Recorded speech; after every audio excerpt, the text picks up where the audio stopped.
Now, this was just an introduction that what bonds look like, and just introducing you into the significance of bonding, the structures, the angles which form along different directions in the unit cell. They are all associated with bonding as well. Electronegativity differences between two elements are important for knowing the character of bond. This is very important to know that why certain materials form covalent bonds, why certain materials form metallic bonds, why certain materials form ionic bonds. Because as a material scientist, as a solid state physicist, you should know about the heart of the matter and why things are happening. If you say that this thing is happening, it is news. Anybody can say when sees something that yes, the car went on the road. An illiterate person, when a car passes by, he say the car passed by on the road. This is not science. The energy involved, the conversion of energy from the fuel which moved the car is science and engineering. Similarly, if you see the atoms are bonded together, this is a news item. But when you know about the physics, the fundamental mechanism of why a specific bond forms and what are the consequences of specific bonds, then this takes you from the layman level to the scientific level, to the scientist level. So, electronegativity differences between two elements are important for knowing the character of bond between their atoms. For example, in the case of lithium fluoride, lithium is strongly electropositive, fluorine is strongly electronegative. The electronic structure and electronegativities are given below. Element, configuration, Pauling and molecular electronegativities. In the case of helium, you have the outermost shell has one electron. And according to Pauling electronegativities, it has one. And according to molecular, its electronegativity is 3.004. In the case of fluorine, the outermost shell, which is 2, the second, has 2s2 2p5 configuration. So it has deficiency of one electron. Yes, from the octet. So its Pauling electronegativity is 3.98 and its molecular electronegativity is 10.41. Electronegativity difference 3, if you look above, the electronegativity differences between the lithium and fluorine elements are 3 on Pauling scale and 7.4 on molecular scale. So my aim with this slide was to tell you about the electronegativity and the difference of electronegativity, because this difference basically dictates the atoms to form a specific bond and not to form an other bond. Lithium with helium, helium is 1s2, 2s2 configuration, will easily give one electron to acquire helium configuration. Lithium. Lithium will easily lose one electron of the outermost shell to get into the helium configuration. And helium is an inert gas. inert means the complete outermost orbit. Fluorine with helium configuration, and then in the outermost shell, 7 electrons will accept that 1 electron to acquire another inert gas configuration, which is neon configuration. Both the neon and helium configuration are spherical, no deviation from spherical geometry, and stable, and thus the two ions will bond via strong electrostatic or coulombic force, and hence they will form ionic bond. In the coming slide, I'm telling you what are the quantitative measures that which electronegativity favors the formation of ionic bond or an other bond. But look into this, that atoms tend to go. This is nature, that everything tends to go towards the most stable configuration. And in this case, lithium has 1 electron in the outermost shell and can easily give up that electron to achieve to get the into the helium configuration. And similarly, fluorine can easily accept 1 electron to achieve the neon configuration. So when then this tendency is there, they will easily form lithium fluoride. And because the electronegativity differences, as I told you, they are very high, they will form the strongest possible bond, and that is ionic. Effect of ionic bonding on radii. I'm taking you and tell you quantitatively which type of electronegativity difference or what electronegativity difference will favor a specific type of bond. But to enter that area, before that, we should a little bit consider scientifically that what is happening inside atoms and what's the role of their radii in the formation of bonds, in the properties of the materials, things like that. So formation of ionic bond doesn't affect charge on the nucleus because nothing is happening to the neutron and proton. Remember this, the formation of ionic bond does not affect charge on nucleus. Therefore, addition of electron increases the radius of that atom because of increased repulsion in the orbital electrons. R atom means the radius of the atom. Radius of the atom gives you the size of the atom. Now think, if the size of the atom can be increased or decreased, then this tells you something else. It can also deform the atom. And when there is no repulsion inside the atom will be very spherical. Spherical means difficult to polarize. Spherical means the center of mass and the center of charge are coinciding. But if there is some sort of repulsion or disturbance inside the atom, distortion inside the atom, it will be easy to polarize that atom. So when repulsion type of thing or all these things start, then the atom deformation also begins. Giving you a simple example, there are 4 brothers in a house. They are living all happily. So it will be difficult to break away one of them from the house.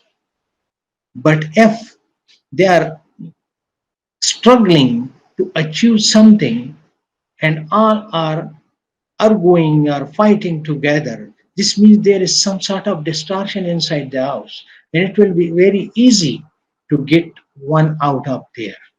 The same thing is happening in atom. That if the electrons are and the protons and neutrons are the charges and neutrality and everything is balanced, then it will be a quite well organized spherical atom.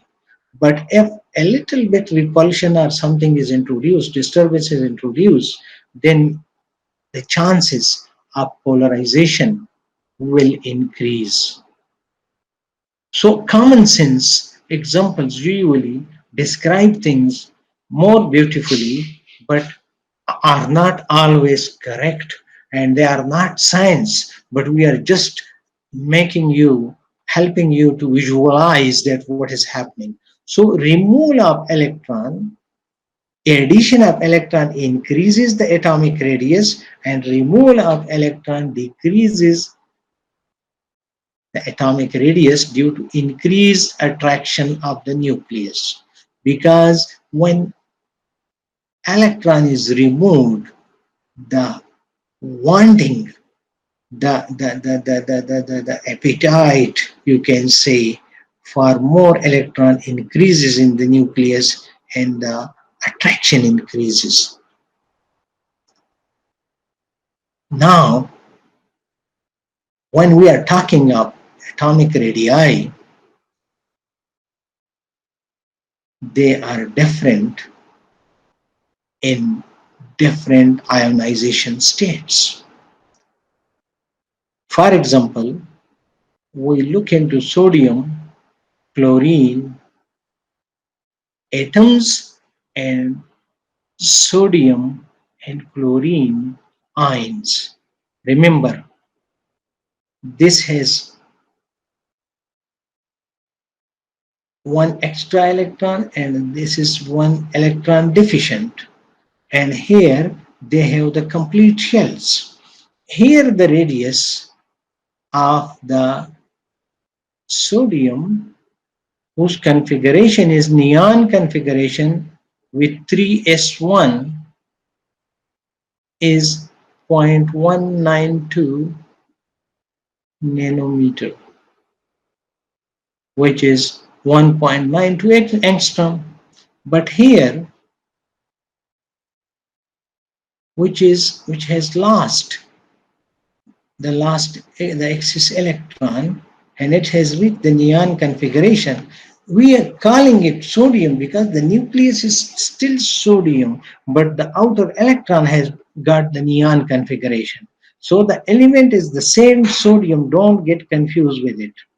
The ion is that of sodium because the nucleus corresponds to the sodium. The protons and the neutrons are the same as sodium, but the outermost shell configuration has momentarily changed. And when you talk of the radius, its radius is about half of that. Now, how much the atom has changed electromagnetically? Here, so by losing the electron, remember and be careful because scientifically, when you are saying something and a little bit error can mislead you, this sodium atom lost one electron. And as I said, the removal of electron decreases the radius of the atom. It decreased the radius of the sodium atom to about half because of the removal of that electron. And it got one electron here, and the radius increased by almost, you can say it was almost doubled. So the outermost shell electron plays a key role in defining the radii of atoms and ions. Ionic radii, why they are important? Are we making houses, buildings from them? So that when an atom is large, we will need a small number of atoms to build a building. No, The atomic radius is very, very important in the application of materials for electrical, electronic, optoelectronic, and various applications. And the radii of atoms also change with the change in the number of nearest neighbors. They also change the radii. And when the radius of an atom changes, what happens? The unit cell is, for example, this bottle, or for example, you take a cube, hollow cube, and put a small tennis ball inside it. And when this tennis ball, as we know that atoms or ions continuously oscillate, and when this that tennis ball oscillates frequently and there is no enough room, what will happen? It will dissipate energy.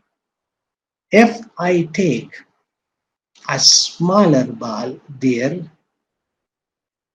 the moment of that atom ion will be easier. Easier moment means vulnerability to polarization.